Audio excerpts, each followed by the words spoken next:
اعوذ باللہ من الشیطان الرجیم بسم اللہ الرحمن الرحیم۔ ناظرین، آپ دیکھ رہے ہیں نیئر اسٹوڈیو اور میں ہوں آپ کا دوست محمد شہزاد نیئر۔ ناظرین، امید کرتا ہوں کہ آپ سب اللہ پاک کی حفظ و امان سے خیر و عافیت سے ہوں گے، اور دعا ہے رب جلیل سے کہ اللہ پاک آپ کو اپنی حفظ و امان میں رکھے اور ہر مصیبت و پریشانی سے محفوظ رکھے، الہی آمین۔ ناظرین، میری آج کی یہ ویڈیو ماہ مقدس رمضان المقدس کے بارے میں ہے۔ ماہ رمضان المقدس نہایت ہی برکتوں، رحمتوں والا مہینہ ہے، اور اس مہینے کا ہمیں بے صبری سے انتظار ہوتا ہے۔ تو اللہ پاک نے ہمارے اوپر یہ نہایت ہی مہربان اور نہایت ہی رحم دلی کرتے ہوئے ہمیں یہ مقدس مہینہ عطا کیا ہے۔ ناظرین، آج کی یہ ویڈیو میں ماہ رمضان المبارک کے فضائل بیان کرتا ہوں، لیکن ویڈیو میں آگے بڑھنے سے پہلے میری آپ دوستوں سے گزارش ہے کہ جو دوست چینل پر نئے آئے ہیں وہ چینل کو سبسکرائب کریں اور ساتھ ہی بیل آئیکن دبا دیں تاکہ ایسی اسلامک ویڈیوز آپ تک پہنچتی رہیں۔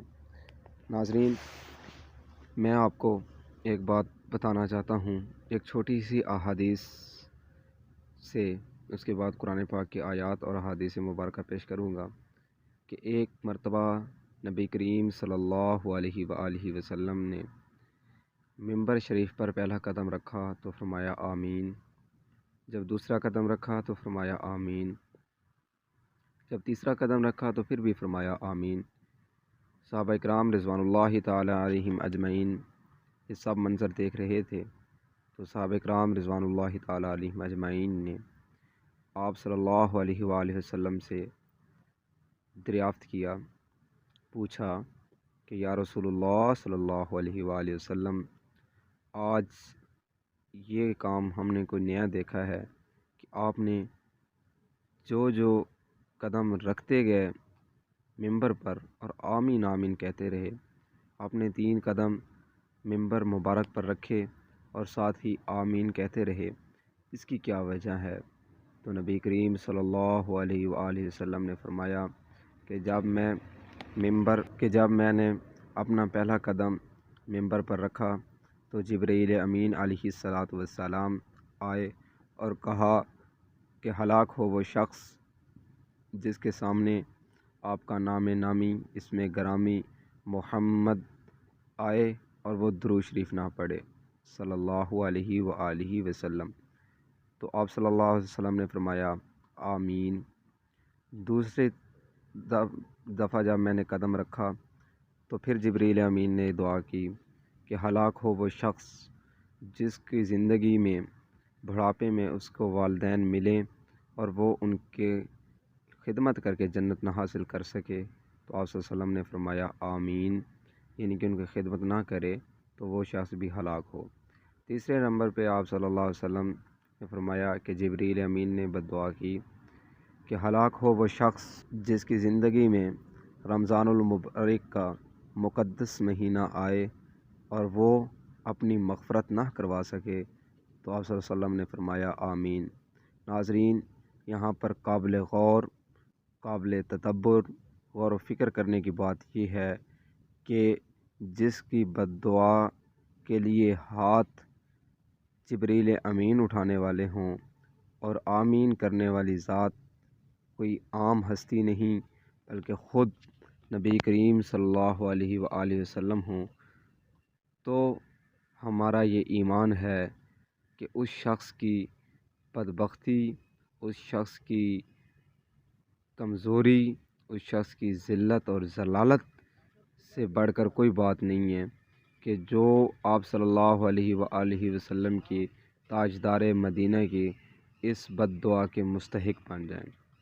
ناظرین، میں آپ کو یہ بتانا چاہتا ہوں کہ ماہ رمضان المبارک میں عبادات کو زیادہ تو یہ نہایت ہی رحمتوں اور برکتوں والا مہینہ ہے، اس مہینے کی فضیلت اللہ پاک نے قرآن پاک میں ارشاد فرمائی، یا ایھا الذین آمنوا کتب علیکم الصیام کما کتب علی الذین من قبلکم لعلکم تتقون، کہ اے ایمان والو، ہم نے آپ پر روزے فرض کر دیے جیسا کہ آپ سے پہلے لوگوں پر روزے فرض کیے تھے تاکہ تم پرہیزگار بن جاؤ۔ اس آیت کا معنی اور مفہوم سمجھانے کے لیے ایک بات کر دوں کہ اللہ پاک نے ہمیں روزہ کیوں دیا، آگے وجہ بھی بتا دی، لعلکم تتقون، تاکہ تم پرہیزگار بن جاؤ، متقی بن جاؤ، لعلکم تتقون، تاکہ تم پرہیزگار بن جاؤ۔ پرہیزگار کیسے؟ کیونکہ جب ظاہر ہے ایک انسان نے روزہ رکھنا ہے تو بھوک جب رہے گی، پیٹ بھوکا ہوگا تو اس کو بھوکوں کا احساس ہوگا، پیاس کی وجہ سے پیاسوں کا احساس ہوگا۔ اور اس سے بھی بڑی بات جو آج کل ہم لوگ کرتے ہیں کہ جی روزہ رکھ لیا، روزہ رکھنے سے پہلے ایک بات نوٹ کریں کہ ہم نے جی سحری جو ہے وہ فل پیٹ کر لی، پھر افطاری بھی فل کر لی، تو یہ اصل نہیں ہے، بلکہ افضل یہ ہے کہ اگر آپ عام روٹین میں 2 روٹی کھا رہے ہیں تو ماہ رمضان میں آپ 1 روٹی کھائیں تاکہ آپ کو زیادہ احساس ہو اور آپ کا نفس جو ہو وہ اس کو مارنا ہے۔ روزے کا مقصد یہ ہے کہ نفس جو ہے وہ مر جائے۔ ایسے نہیں ہے کہ انسان روزہ رکھ رہا ہے اور ساتھ ہی جناب وہ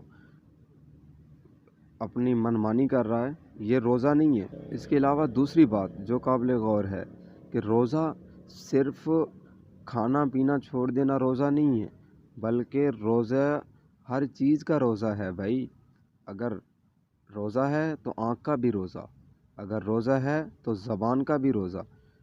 اگر ایک انسان روزہ رکھتا ہے صرف بھوکا پیاسا رہتا ہے اور روزے کی حالت میں گالی گلوچ کر رہا ہے، روزے کی حالت میں جھوٹ بول رہا ہے، روزے کی حالت میں کسی کو تکلیف دے رہا ہے، تو میرے بھائی اس روزے کا کوئی فائدہ نہیں ہے، کوئی فائدہ نہیں ہے۔ متقی کا کیا مطلب ہے؟ ڈر، پرہیزگاری۔ ڈر کس کا؟ اللہ پاک کی ذات کا۔ کوئی اگر برا بھلا کہہ بھی دے تو چپ کر کے برداشت کرے، آگے سے کہے انی صائمن، میں روزے دار ہوں۔ بھائی اگر آپ نے کچھ کرنا ہے، کچھ کہنا ہے، مجھے مارنا ہے تو مار لو، پر میرا روزہ ہے، میں آپ کے اوپر ہاتھ نہیں اٹھا سکتا۔ بھائی اگر تو نے میرے اوپر کچھ سی قسم کی کوئی بات کرنی ہے تو تو کر لے، میں نہیں کر سکتا۔ کیوں؟ کیونکہ میرا روزہ ہے۔ جیسے میں آپ کو ایک چھوٹی سی مثال عرض کر دوں یہاں پہ کہ اگر ایک بندے کو بندہ باندھ کے رکھ دے، اس کے ہاتھ بھی بندھے ہوئے ہوں، اس کے پیر بھی بندھے ہوئے ہوں اور اس کی زبان بھی منہ پہ پٹی ہو، اس کی آنکھیں بھی بند ہو، تو اگر اس کے ساتھ کوئی کسی قسم کی زیادتی کر دے تو وہ برداشت کر جائے گا۔ تو روزہ بھی ایسے ہونا چاہیے کہ اگر ہمیں کوئی برا بھلا کہتا ہے تو خاموش ہو جائے۔ اس کا ہمیں کیا فائدہ ہو گیا؟ اس کا ہمیں کیا اجر ہوگا؟ اس کا اجر یہ ہوگا بھائی، اس کا اجر یہ ہوگا بھائی کہ اللہ پاک کے ساتھ خوش ہوگی، اور اللہ پاک کی ذات جب خوش ہوگی تو اپنے انعامات سے نوازے گی۔ اور اس ماہ رمضان کی فضیلت احادیث کی روشنی میں چند احادیث بہت زیادہ ہیں، چند ایک نہیں ہیں، اور میں یہاں پہ ایک بیان کرنا چاہتا ہوں، وہ یہ ہے کہ آپ صلی اللہ علیہ وسلم نے فرمایا، من صام رمضانا ایمانا و احتسابا فقد غفر له ما تقدم من ذنبک۔ اللہ اکبر! کتنی بڑی بات کہ جس نے ایمان اور احتساب سے روزہ رکھا، اللہ اکبر، اللہ پاک کی ذات اس کے پچھلے گناہوں کو معاف فرما دیتے ہیں۔ وہ ایسے ہو جاتا ہے، آپ صلی اللہ علیہ وسلم نے فرمایا کہ اگر مسلمان ماہ رمضان کے روزے رکھ کے عید کے دن مسجد میں نماز پڑھنے کے لیے جاتا ہے تو اللہ پاک کی ذات فرشتوں کو مخاطب ہو کر کہتی ہے کہ اس نے میرے لیے روزہ رکھا تھا، اس نے میری عبادت کی ہے، تو آج میں اس کو انعام میں جنت دے رہا ہوں۔ اللہ اکبر! بھائیو کتنی بڑی بات ہے۔ اس کے علاوہ اس ماہ رمضان میں اللہ پاک نے فرمایا ایک نیکی 10 گناہ، کتنا بڑا اللہ پاک ہر چیز کا ثواب بڑھا دیتے ہیں، فرضوں کا ثواب 70 فرض کے برابر ہو جاتا ہے۔ تو یہ کتنے اللہ پاک کی کرم نوازی ہے میرے بھائیوں، کتنی بڑی کرم نوازی۔ اگر اس کے بعد بھی ہم لوگ نہ سمجھیں، نہ مانگیں، نہ جاگیں، نہ عبادت کریں تو میرے بھائی یہ ہماری ہی بدبختی ہے۔ اللہ پاک کی ذات تو دیتی ہے، وہ تو دینے کے لیے تیار ہے، پر افسوس ہم آج دنیا میں گھر گئے ہیں۔ ہم نے آج دنیا کو اپنا مشغلہ بنا کے اللہ پاک کی ذات کو بھول گئے ہیں۔ اس کے علاوہ اللہ پاک نے اس رمضان المبارک کے اندر ایک مقدس رات رکھی ہے جس کو لیلۃ القدر کہتے ہیں۔ اعتکاف کا اہتمام رکھا ہے۔ اعتکاف اور لیلۃ القدر کی فضیلت اللہ پاک نے بہت زیادہ بنائی ہے۔ اس کے لیے میں ایک الگ ویڈیو انشاءاللہ تیار کر کے نیکسٹ ویڈیو میں اپنی اپلوڈ کروں گا۔ دعا ہے کہ اللہ پاک مجھے اور آپ کو صحیح طریقے میں، صحیح معنوں میں، جیسے قرآن پاک اور احادیث مبارکہ میں فضائل وارد ہوئے ہیں اور جو وعیدیں آئی ہیں ان سے بچنے کی توفیق عطا فرمائے۔